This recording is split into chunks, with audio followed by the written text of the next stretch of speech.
Buckingham Palace overnight before being moved to Westminster Hall for the lying in state in London. That's all for this hour. Anna Botting and I will be back with Sky News at 10. Coming up next, Trevor Phillips is here with a royal special programme.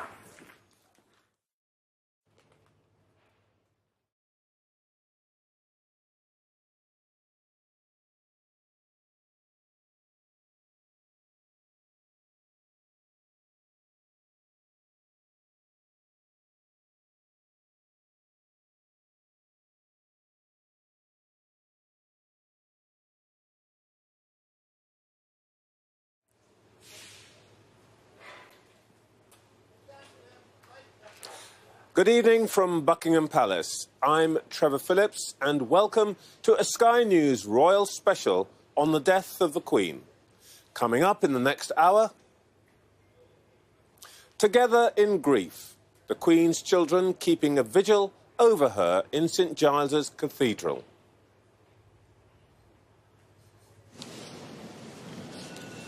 Tonight, the public's first chance to pay personal respects, filing past the Queen's coffin.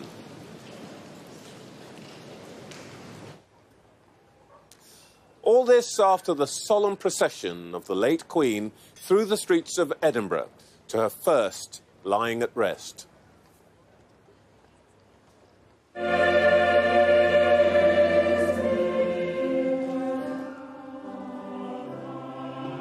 A service of thanksgiving for a monarch who loved Scotland in the heart of its capital.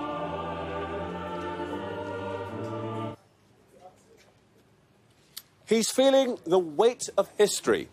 The message from King Charles to MPs and members of the House of Lords in an historic Westminster address. And the right to protest versus dignity and respect. Should police be arresting people, disrupting the royal events?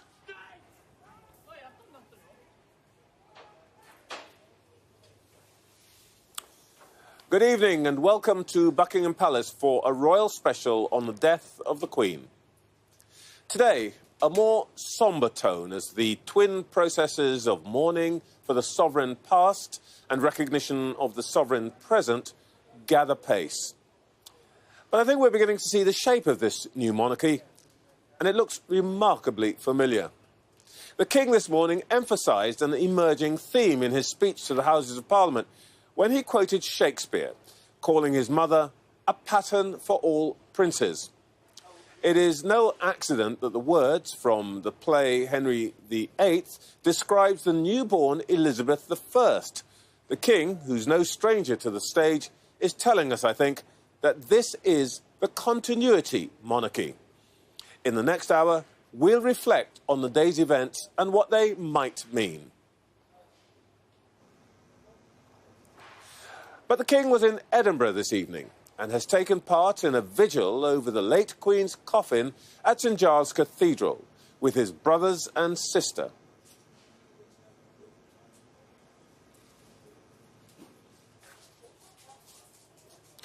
And the family's grief and proximity to their mother is being shared as I speak by members of the public who are processing past the coffin and paying their respects to the woman for her lifetime of service to the nation. James Matthews has our first report on the Queen lying at rest.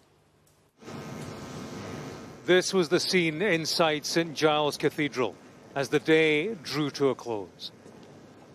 The Queen lay at rest, and her 4 children mounted a vigil around her coffin. These were live television pictures of a most significant state event. It was a public illustration of a family's private grief.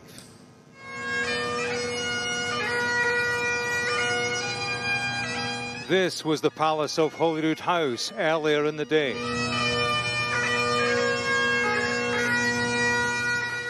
Through time, history has been shaped in this corner of Edinburgh's Old Town.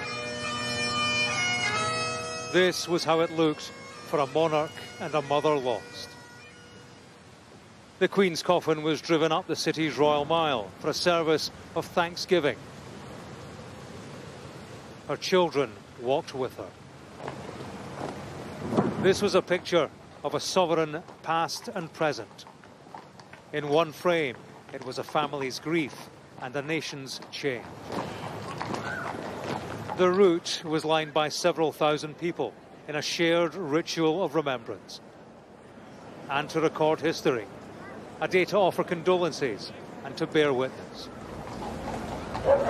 God bless the Queen! There were isolated shouts as the procession passed by the Canongate Kirk, where the Queen used to attend Sunday service. Her family had gathered privately in the immediate wake of her passing. The journey south the day before had invited wider society to share its feelings. So did this. There was some applause, but this large crowd shared its sentiment powerfully in its silence.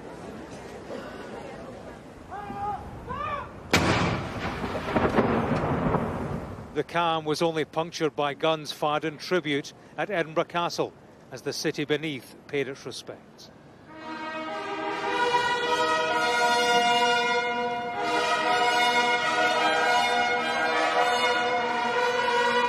In St Giles Cathedral, it was a service to give thanks. The Prime Minister had travelled north to join a congregation drawn from across Scottish society and politics. For everything there is a season and a time for every matter under heaven, a time to be born and a time to die. Here at the cathedral in the heart of Scotland's capital, they remembered the Queen they knew here. Much has been said about the Queen's contribution to the life of the United Kingdom and the Commonwealth, which meant so much to her. But here in Scotland, we acknowledge with gratitude her deep links with our land and its people. Her love of the Balmoral estate is well known, and being there latterly brought her great comfort. There she was valued as a neighbour and a friend, and there she drew strength and refreshment during the summer months. Following the service of Thanksgiving, the Royal Company of Archers moved forward, the traditional bodyguard with one final duty to watch over their Queen at rest. Here, she had been among people who knew her, some who'd been with her in her final days. She might have wondered, do folk have this, or she may have wondered, did the role that I played, did that have any effect on how people view me because they see me as part of an institution or whatever? I think yesterday and today has shown that it was more than simply respect. There was a genuine affection. Back at the Palace of Holyrood House, the Royal Standard of Scotland was raised full-mast, the first time here for the new king. At St Giles, the public waited for hours to pay their respects to the Queen as she lay at rest. The queue snaked through the streets of central Edinburgh. For a period, some were joined by her children. The loss of a queen is a significant moment in history. These pictures showed a family taking a moment for themselves and their mother, and their loss was laid bare. James Matthews, Sky News, Edinburgh. We're joined by our royal correspondent, Rhiannon Mills. Good evening, Rhiannon. You and I have spoken several times this weekend about the balance that is being struck here between a state event and a familial event. And I've heard you talking about that today again, and James has just mentioned it. Do you think they're managing that? These are 4 children who all individually, throughout their lives, have talked about what fantastic training they had from both the Queen and the Duke of Edinburgh when it came to performing those public duties, realising that they would constantly have a life punctuated by the kind of processions that we've seen today, having to appear in public. And yet, as you looked at the pictures that we saw today, you cannot help but think just how much it took for for all of them to rally themselves and appear in front of the crowds in the way that they did. And it happened really on two occasions, didn't it? So the first, when we saw the coffin leaving the palace of Holyrood House, the Queen leaving her official Scottish residence for the last time. And what struck me was it was the first time that we'd seen the new king and the Queen in her coffin in such close proximity. And King Charles did seem to have to take a breath and rally himself a little before then stepping off. Also, the fact that all four siblings were standing alongside each other, shoulder to shoulder, as they made that very slow walk up towards St Giles's Cathedral. Yes, one of them has had to, as he's described it, step up and take on the heaviest of responsibilities. But ultimately, they were all sharing in this moment of grief. And then to see them, again, return to St Giles Cathedral, and it's been described so often this afternoon as them publicly sharing their own private mourning. You can only imagine what they were thinking, as for 20 minutes their heads were bowed, all of them lost in their own thoughts, on a day where we know that it's been incredibly busy again for King Charles. And yet to stand and basically be there in front of members of the public, because I didn't expect this, but still the public were being allowed to move through St Giles Cathedral as the four members of the royal family were standing there. And that procession of members of the public is continuing this evening inside St Giles Cathedral, on a day where, just as they did throughout her life, and certainly in the last 12 months, and now in her death, they have been there very naturally supporting their mother, the Queen.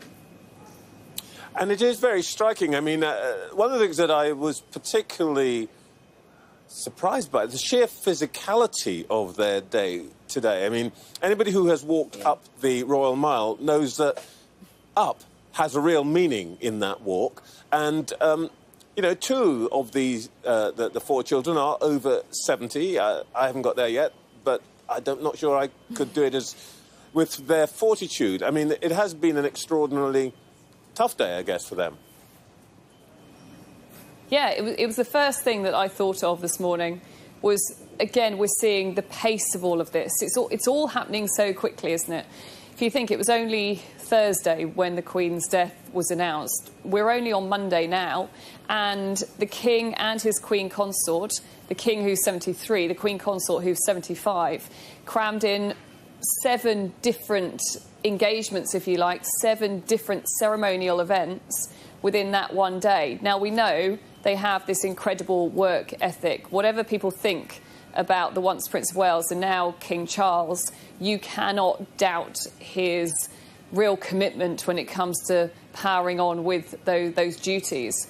But yeah, I think what we are seeing as the days unfold again, just as we saw yesterday with the car making that travelling through Scotland, today again we had a moment to at least pause and reflect. And that's what we're seeing as we move towards the funeral, of course, that's going to take place on Monday. And we heard in his speech in the Houses of Parliament this morning, and I think I detected a note of this again in his speech at Holyrood, a sort of reassurance that his model, really, is his mother, and whatever you think about what he might have been and done in the past, that if we want to know what sort of king he's going to be, we need to look at what sort of queen she was. In every speech that he's made, I think he has tried to clear up some of the questions that we might have, quite subtly, but clear up questions about what kind of monarch he's going to be. And it was particularly striking when we heard his first address to the nation. And I think you're right. I think we heard it again in the Westminster Hall and then here at the Scottish Parliament, that sense of, I do fully respect the political institutions. I do respect that sense of political neutrality, which I must now uphold. Of course, over the years, there's been so much discussion about whether or not he would be, that phrase, a meddling monarch. When he was 70, he tried to put that to bed, saying, look, I know that I can't be that man anymore. I think he's trying to cement that in our minds. It was phrased to me once by one of his very close advisors: when you're monarch, you have to be; when you're heir, you have to do. If as heir you're not doing anything, people will question what you're doing. And that is why I think we saw him as this crusading prince who wanted to make a difference throughout those 70 years. Now he realises that it's time to step back, focus on those constitutional responsibilities. But we wait to see how exactly that's going to pan out when we get through what is undoubtedly a very difficult 10 days for him, where we keep being reminded the most important role for him is to lead the country, lead his family in this moment of mourning. Rhiannon, thank you. I think we'll speak again a bit later. Now, with me to talk through this evening's events in Edinburgh is Tracy Borman, royal historian and author of Crown and Sceptre. Now, Tracy, what I think has been... Let's start with the Queen herself. You studied these transitions. Has the emotion, the public affection, surprised you, or is that par for the course for this moment in a monarch's life? Or death, I should say. Yeah, I don't think it's surprising me, because I think all of the opinion polls throughout the late Queen's reign showed that she was held in huge regard. Even by hardened Republicans, they still respected the Queen. But I think what is surprising is the sheer volume that we're seeing. You know, the crowds descending here on London and also up in Edinburgh. And there's talk of a 14-kilometre queue here for the lying in state, and it's just remarkable. So the theme in the latter years of the Queen's reign is that people generally were more passive about the monarchy. They didn't turn up in such great numbers as they once did. I think we're proving that wrong now. We hear a lot about her longevity. We've heard about her sense of humour, and in a sense, her personality. But what would you pick out as being, besides the length of her reign, as special about her particular period? Well, I think we will look back on that abiding sense of duty, and that was instilled in her by her father, George VI, who wasn't supposed to be king. It was only thanks to his brother's abdication, and he was probably one of the most reluctant kings in British history. But he did his duty, and he certainly instilled that same sense of duty in his daughter. But in terms of legacy, I would say, you know, the Queen wasn't just a safe pair of hands and a traditionalist. She did revolutionise in a fairly quiet way, but one of the biggest things that she left behind was a change in law in terms of the succession. And for the first time, we have equality in the royal succession, thanks to the late Queen, so that female heirs have equal precedence with male heirs. And I can tell you that is huge in the 1,000 or more history of the British monarchy. It's taken that long, but that's Elizabeth II's legacy. That's true, because actually the now Prince of Wales's children would not all have been in line. I think Princess Charlotte would have had to stand behind her brothers, yes, and indeed maybe Prince Harry, if I remember right, in the old system. But now she's on the same standing as her brothers. Absolutely. So that is a big change. Now, the irony is that the likelihood is that we just have a succession of kings for the foreseeable future anyway. But yes, Charlotte takes her place, and she wouldn't have done that had it not been for the Queen. It is interesting, isn't it? Because what we hear a lot about is the Queen as a symbol of continuity. But from what you say, actually, what is true in 2022 might not have been imagined as possible in 1952. Absolutely. So what caused huge shockwaves when the Queen came to the throne was the fact that she chose to have her coronation televised. Now, that was huge. You can imagine the resistance among the very traditional royal establishment. But she pushed through with this decision, and it was seen as completely radical. Of course, now everything's televised. News goes around the globe in seconds. And we're seeing more things televised under the reign of King Charles III already, the accession and so forth. So there has been huge change along the way. And I think the Queen personally has been responsible for bringing the royal family, you know, into the modern era. So she still upheld traditions, but she made sure it was still in touch. All right, well, we'll look forward to the new King's style in a moment. But let's stay with today. In between those actions of public ceremony to honour his mother, the King had a significant day in the political realm.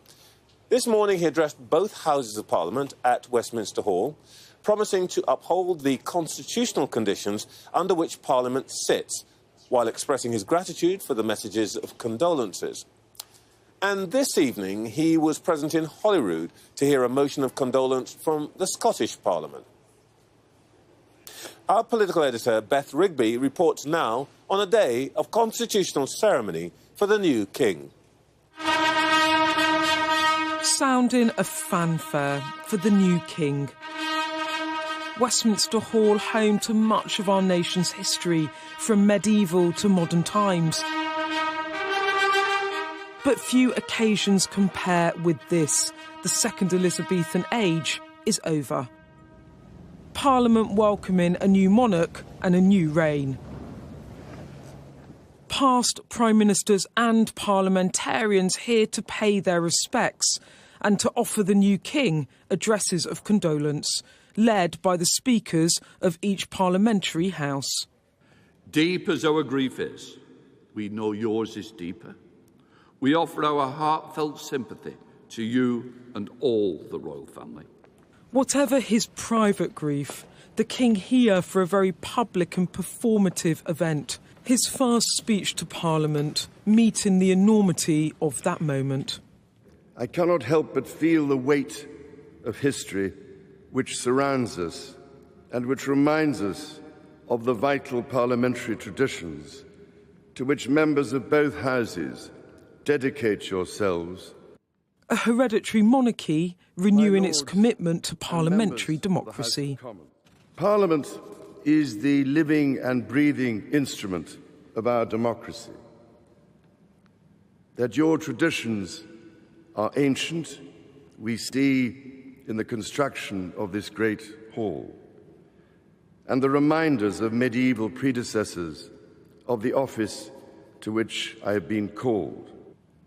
While very young, Her late Majesty pledged herself to serve her country and her people, and to maintain the precious principles of constitutional government which lie at the heart of our nation. This vow she kept with unsurpassed devotion. She set an example of selfless duty, which, with God's help and your counsels, I am resolved faithfully to follow.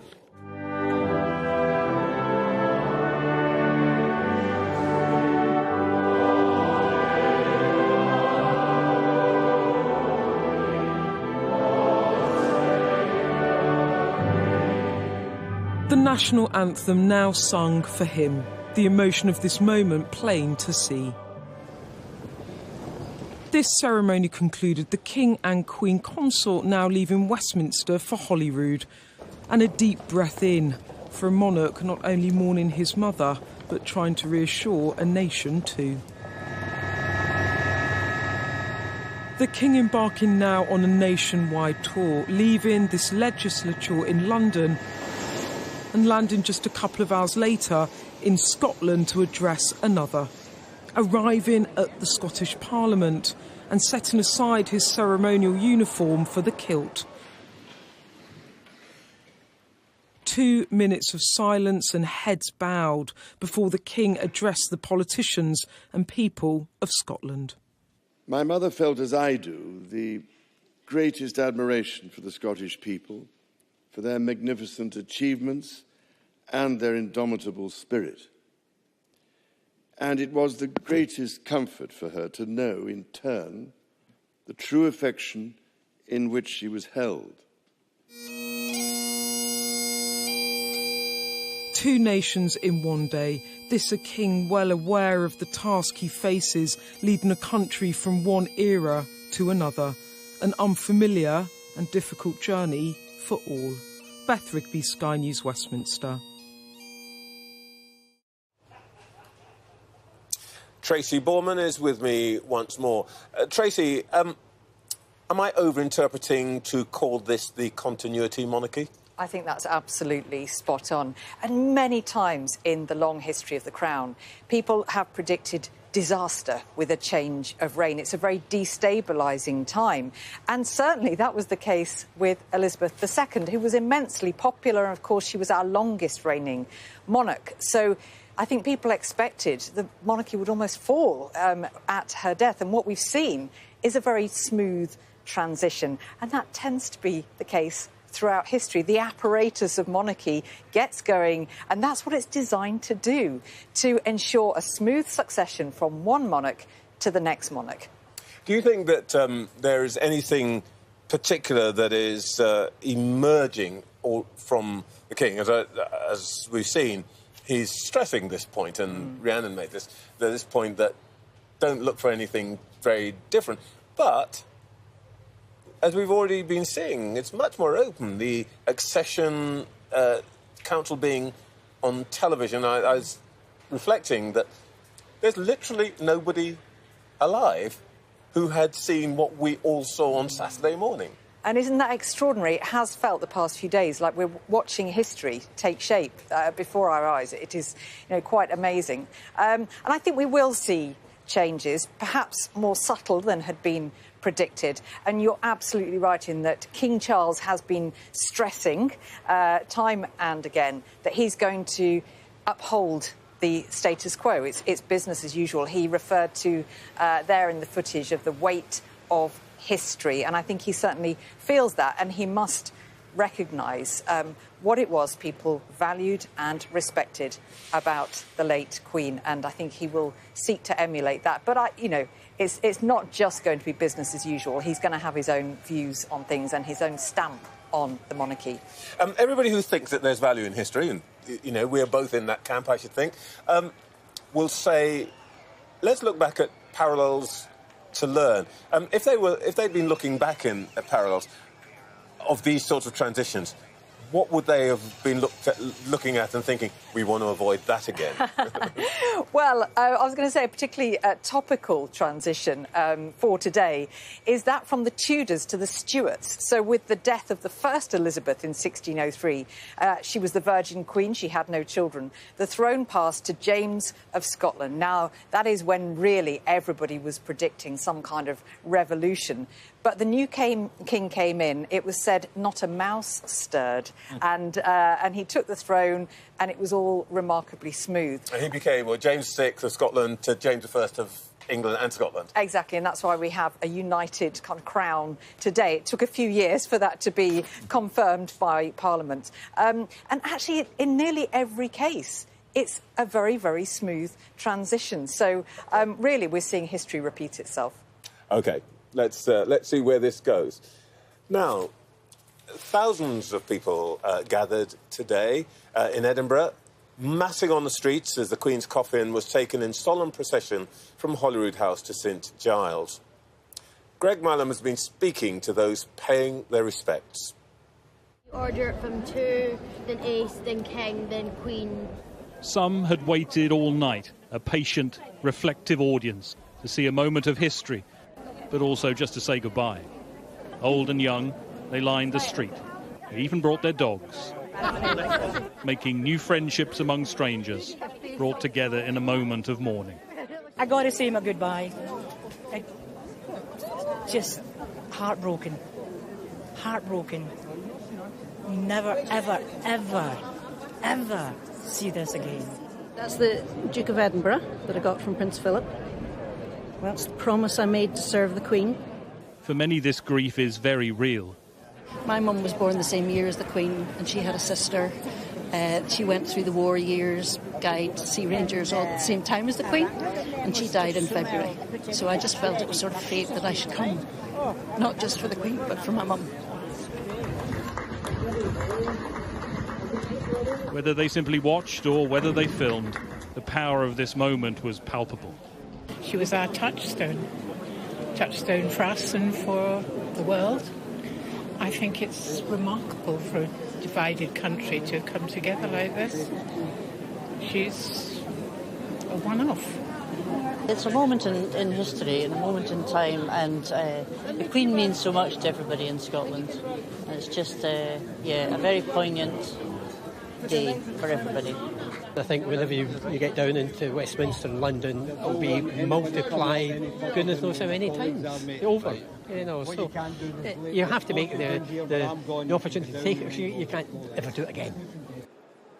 And as they will in London, they queued for the chance to file past the coffin, taking their turn for a solemn and silent show of respect.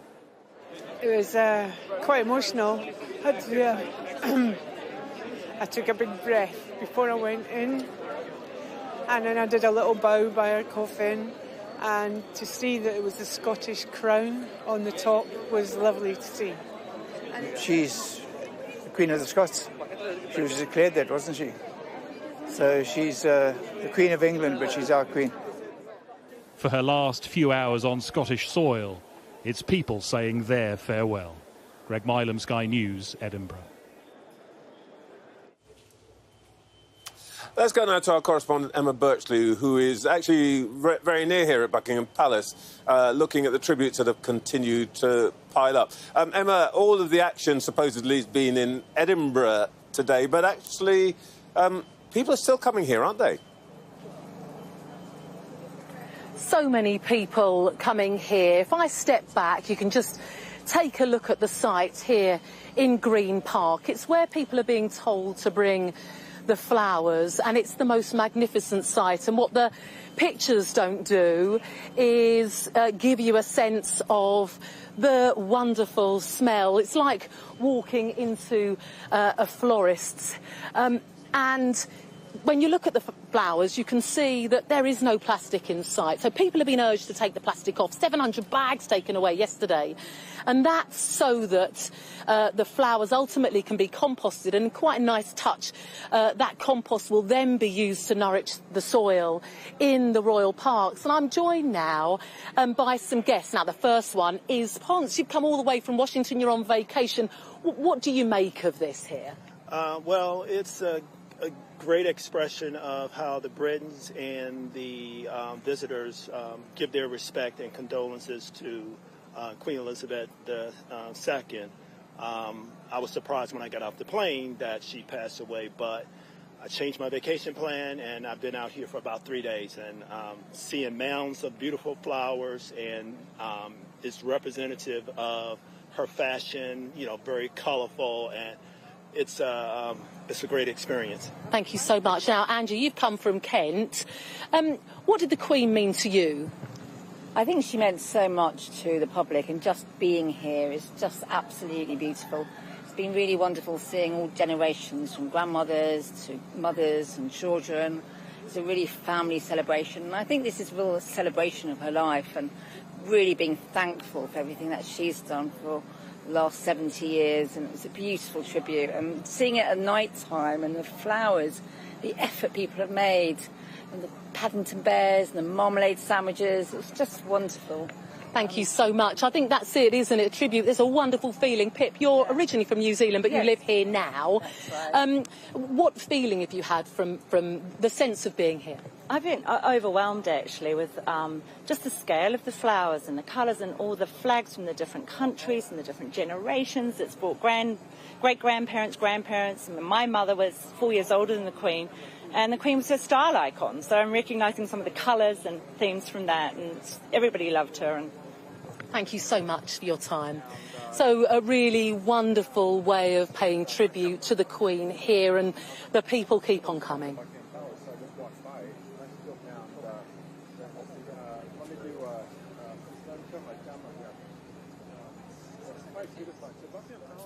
Emma, thank you very much indeed. Tracy Borman is with me once again. This is going to be the week of the bear and the marmalade sandwich, isn't it? How important, looking back over these transitions, has public reaction been? Has it mattered in the way the transitions work or not?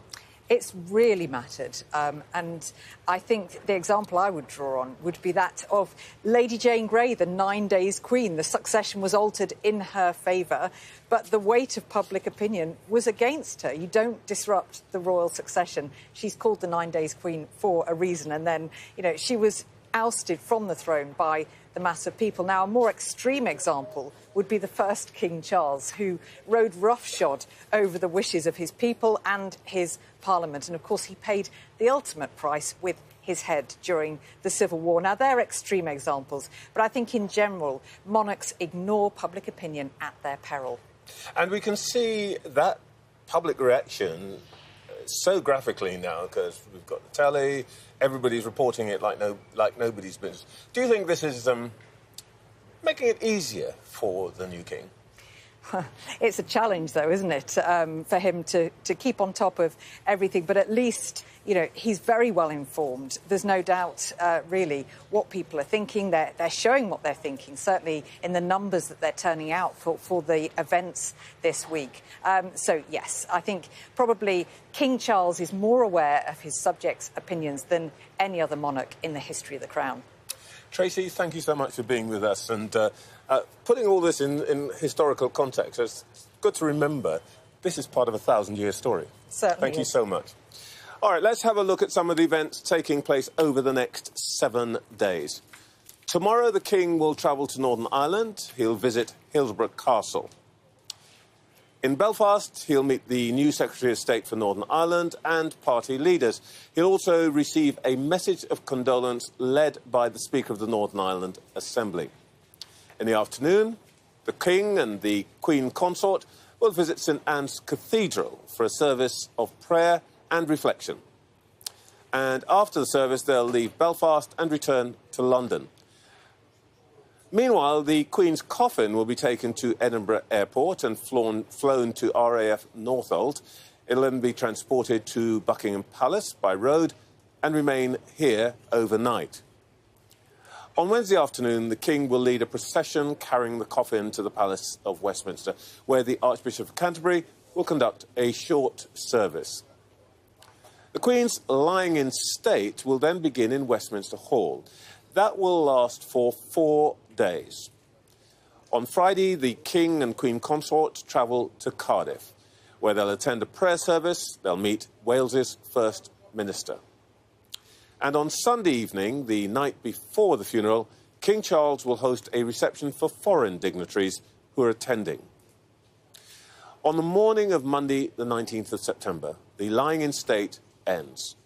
The Queen's coffin will be taken in procession to Westminster Abbey for the state funeral service. Let's talk now to someone with great experience in the political and constitutional domain. Harriet Harman, the longest-serving female Member of Parliament, has held a number of senior ministerial roles, including Leader of the House of Commons and Lord Privy Seal. Good evening, Harriet. Thank you for joining us. Good evening. What did you take from this morning's ceremonies when the King came to the House of Parliament? So it was a very auspicious occasion because it was both at one and the same time all the MPs of the House of Commons and many, many of the members of the House of Lords formally expressing their condolences to King Charles for the loss of his mother. So that there was that sombre nature of the occasion, but also expressing support for him as the new king, as his parliament. And the relationship between the monarch and parliament is a very closely interwoven one and a very delicate balance. And I think it was very interesting that he said he would follow in his mother's footsteps in that he would support parliament but not intervene in it. Yes, that's becoming very clear. I made the point earlier on that his speech this morning and this evening at Holyrood are about continuity. Whatever you thought I did before, look to the Queen for the model. But what's interesting, I think, is that a lot of what people like you have been talking about has been the personal relationship between parliamentarians and the sovereign, and you indeed had your own story, I think, about the the Queen's kindness to you. And that seems to be a very important part of this relationship. It's not just what's written down in paper, it's the actual human relationship that matters. Well, the monarch has a formal role, so we would have, like, the Queen's speech, where she would do the state opening of Parliament, and we would vote on bills, but they wouldn't become law until she'd signed them with the royal assent. But actually, there was a lot of behind-the-scenes interconnection as well. We've heard a lot about the weekly visits of the Prime Minister to have audiences with the Queen and the advice and support that she has given them over the decades. But as well, there was a close relationship between the Queen and ministers, not just that you go up to the palace when you're appointed and given your great seals of office to take home and put in the department's safe as you're appointed a Minister of the Crown, but also if, as in my case, you get sacked, you get invited up to the palace, or at least I was invited up to the palace, to have tea with the Queen for her to thank me for my service. And that was just a very private thing. So she didn't make it known. There was no proclamation about it. It was just private support. And I think that's what's important. She did the ceremonial work, but she also did all that private work and support. And I think what you've seen is 70 years' worth of credit and respect that has been built up. It's not just the office, it's the way she carried out that role. And therefore, it can't just be continuity for King Charles. He will have to build that support himself, because this is about personal relationships and how you do the job, how you carry out that role, but also in a very changed world. So he did the reassurance, but he will inevitably need to change it. And of course, one thing that is different is we did have a woman monarch with a male consort. And with a male consort, I think Prince Philip had really no option but just to say very little, because if he did, everybody would think, what does he think? Does he think he's wearing the crown? No, it's her. Whereas there is a much more accepted role for a Queen consort. And I think that will mean Queen Camilla will be able to carry on doing the work that she has been doing very successfully with women's organisations such as on osteoporosis and domestic violence. Well, I was going to ask you about it. I couldn't have the Mother of Parliament here and not ask about that. One thing that's, I think, very interesting is the emergence as significant independent figures of women in the royal family. You've mentioned the Queen Consort, particularly her work on domestic abuse, which is kind of a risky area, I think. The new Princess of Wales was, is probably the single most popular member of the royal family. The Duchess of Wessex, Sophie, thought to be the Queen's closest confidant, and the Princess Royal also actually emerging, it is said, as her brother's closest advisor. What do you think that tells us, the fact that women are playing such a prominent role in the royal story today, in a way I think would not have been true a generation ago? And they all seem to be doing a very good job, and we feel as if we can have confidence in them. This current generation of women in the royal family have been doing a lot of good work and not been putting their foot in it. And I think that Queen Consort Camilla has already done a lot of work, and whilst King Charles has said that he's going to have to give up some of his charities, I would hope and expect that Queen Consort Camilla won't give up that charitable work, that she will still carry on supporting those organisations which so appreciate her advocacy. So hopefully she'll be able to do that, as well as being a supporter of the King, to which he's referred very warmly on every occasion. Yes, well, I think he's been pretty clear that he will rest on her support, but that she is, in some senses, an independent figure in what will probably be a slimmed-down monarchy. Do you think... what would you say is going to be his hallmark when he thinks about modernisation of the monarchy? Well, I'm afraid I just wouldn't know that and can't speculate. But I think that he will have to take the best of what the Queen did and then make it fit for a modern age. But it will remain the fact that the monarchy is the foundation on which not just our country, but our constitutional democracy is built. And therefore, getting that relationship right from the outset with Parliament will be really important. But I think because of the goodwill that the Queen had generated visiting, it seems like all of the 650 constituencies countless times. If you heard the speeches in the House of Commons, she had opened so many swimming pools, inaugurated so many bridges, attended so many scout groups. She must have been the woman that knew every corner of this country better than anybody, and that built up that relationship. And he will have to, you know, in double quick time do the same. Harriet Harman, thank you very much indeed. Now, our royal correspondent Rhiannon Mills joined me once again from Edinburgh. Rhiannon, another busy day tomorrow. Can you take us through the plan for tomorrow? Yeah, it was interesting there, hearing Harriet Harman talk about how the new king will need to reach out to every corner of the United Kingdom, and we're going to see that continue tomorrow. He is going to stay here in Edinburgh tonight, but then in the morning will travel to Belfast. He will go to Hillsborough Castle. He will also then listen to another motion of condolence and meet political figures in Northern Ireland. He'll also view an exhibition related to the Queen's relationship and closeness to Northern Ireland. And I think, again, it's tallying in really with that sense of having to be seen to be believed, that, of course, was so important to the Queen. And today in Scotland, we've seen a great deal of that. Things like the fact that he did a walkabout before going into the Palace of Holyrood House. That was completely unexpected. But that sense of wanting to share this moment with as many people as possible, make that connection. And also, of course, he then also went into the Parliament here. But I think what is going to be a hugely significant moment tomorrow is the fact that he will again, I think, try and open up the process to everybody of what is going on. It's taken a very long time. It's been a very short time, in fact, since everything has had to change. And I think in terms of making sure that people understand the ceremony, understand what's going on, that's really important in terms of making sure that the royal family can continue to connect in the way that the Queen always wanted them to. And that, of course, is happening tonight as people are streaming past her coffin at St Giles Cathedral.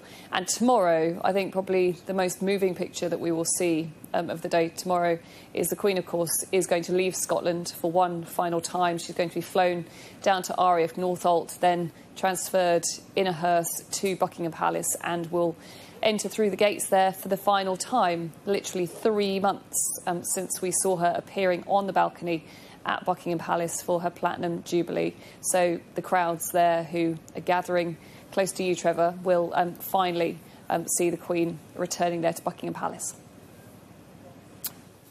Rhiannon, thank you very much indeed.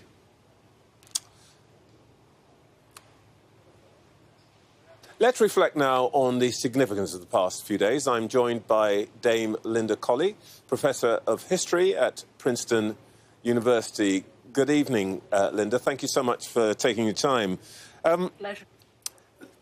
Looking at this visit to Scotland, what do you think the challenge for the new monarch is when it comes to the Union? Well, I mean, this is such a sad period, but it's also in some ways a holiday period because, of course, it takes people away from the normal pressing political and economic issues which are still waiting there in the background. And one of the issues is, of course, tension between the different parts of the United Kingdom. I think a constitutional monarch can help smooth some of these tensions, but in the end, Charles III, is a constitutional monarch. It will come down to the politics and it will come down to the people's will, of course.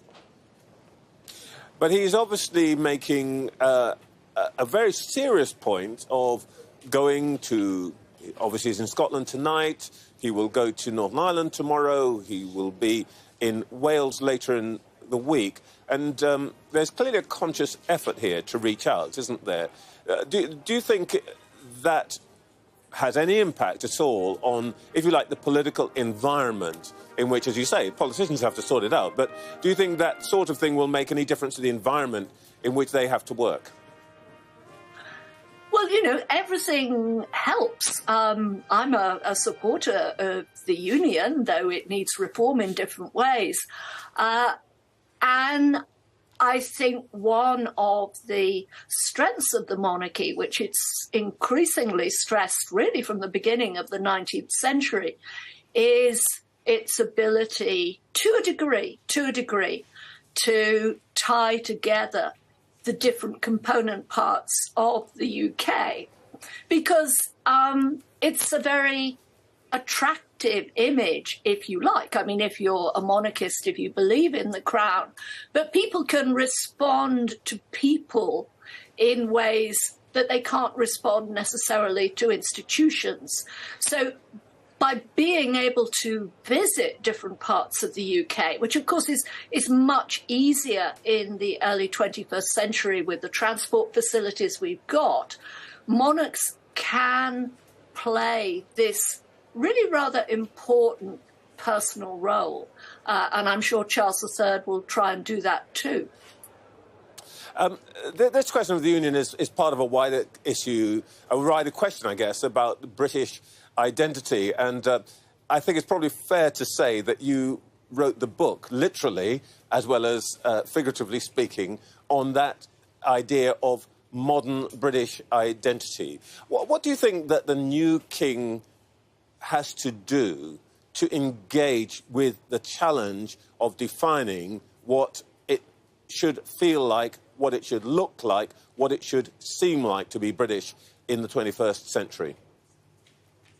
Well, I think it's got to be part of a much wider process of reinvention if it's to work at all. I mean, in a sense, the late monarch, Queen Elizabeth II, came to her throne at a fortunate time. The country was still recovering from the war, but it had a wonderful story, that it had stood strong against Nazi Germany, it had not been invaded, it had fought successfully, and so on. And that was very important. And of course, there was still the residual sense of a global power still, in a way that the UK no longer is. King Charles has got a rather more difficult brief to speak to, I think. And how far he is successful will depend, as I say, on a wider effort of creating a new legend, a new narrative for a UK of the 21st century. And how do we do that? I think the monarchy can play a part in that.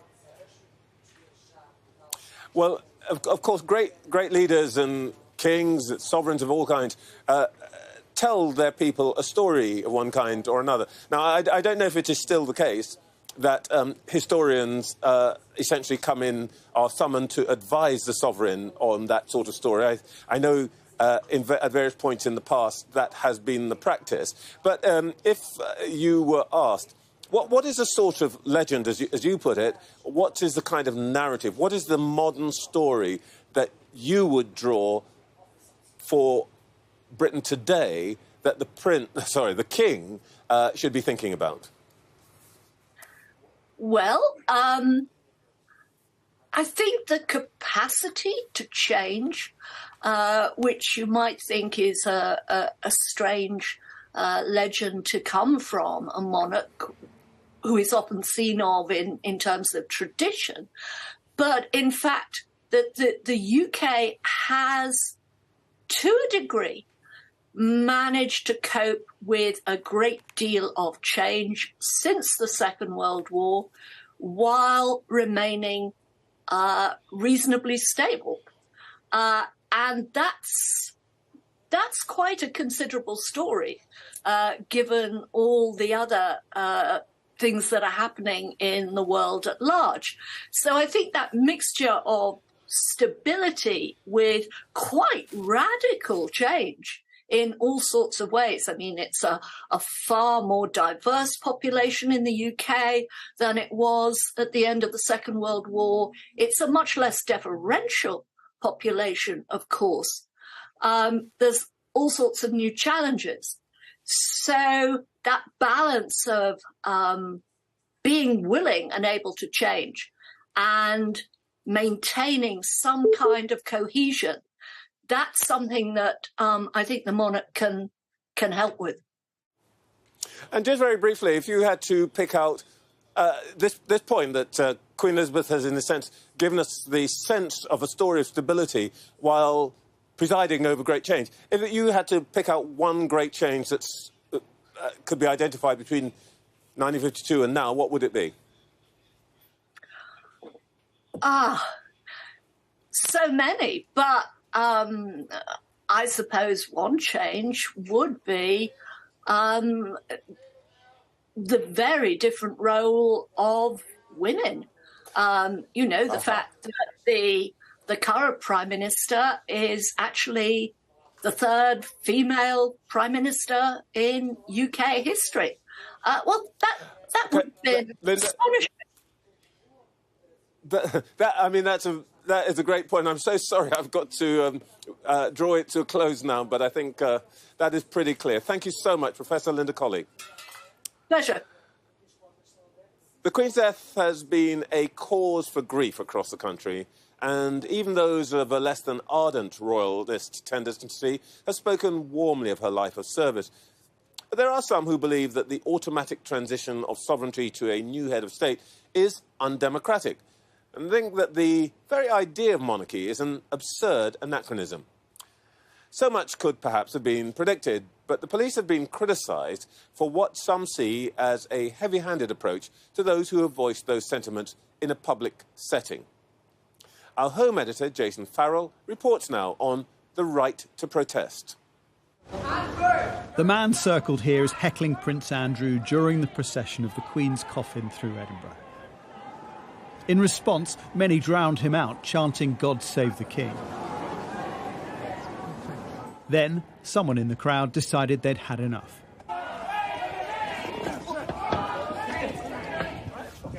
On the pavement behind the crowd, police try to calm the situation as tempers among the public are raised. Disgusting!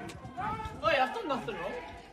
Monarchist or Republican, most will consider this a time to reflect on an incredible life of service. But some will want the Queen's passing to signal the end of the institution itself and make themselves heard. God save the King! In response to protesters, police have either moved people on or, in some instances, made arrests. 2 people in Edinburgh have been charged. So I called out, who elected him? After saying that, at a proclamation of the King in Oxford on Sunday, Simon Hill was handcuffed and detained by the police. Are we really now in a place in 21st century Britain where a new head of state is proclaimed, we're told to accept this person without any question, and somebody who speaks out against it is dragged off and arrested? It felt like I slipped into the 16th century for a minute. Policing events leading up to the Queen's funeral is a large and complex operation, and there are new laws around protests. The Police Crime Sentencing and Courts Act, which became law this year, gives police more powers to disrupt protests if they're deemed to be causing significant harm to those nearby. Interpretation of that depends on the circumstances and the sensitivities. And the complication here is we have 2 things happening at once: a moment of national mourning, but also the proclamation of a new king, a big constitutional change. Well, this is absolutely the time to talk about the future of the monarchy, because we have a new monarch. And, Charles has become king without consent, without discussion or debate. It's just happened automatically. And there is no effort to have a serious debate about that, and that is completely wrong. But people coming to pay their respects in Windsor say this isn't the week for it. They wouldn't do it, would they, if the lady down the road died, would they? Yeah. So you're talking about the monarch of this country who's been around for 70 years. I think that's just disrespectful. Some people might be saying, well, they're protesting against the new king, not against the monarch. Well, I think at the end of the day, whoever it is, whether it's politics or in royalty, give them a chance. I don't think should be arrested. I'd probably just totally ignore them. Yeah. This hereditary transfer of power is something we've not seen in 70 years. It's bound to have a mixed reception. Several protest groups have said they won't campaign during this time of mourning. But some will, and it's the police in the first instance who'll have to decide what is and isn't appropriate. Jason Farrell, Sky News. That's all for this special programme. Coming up next is News at 10 with Dermot Monaghan here at Buckingham Palace and Anna Botting in Edinburgh.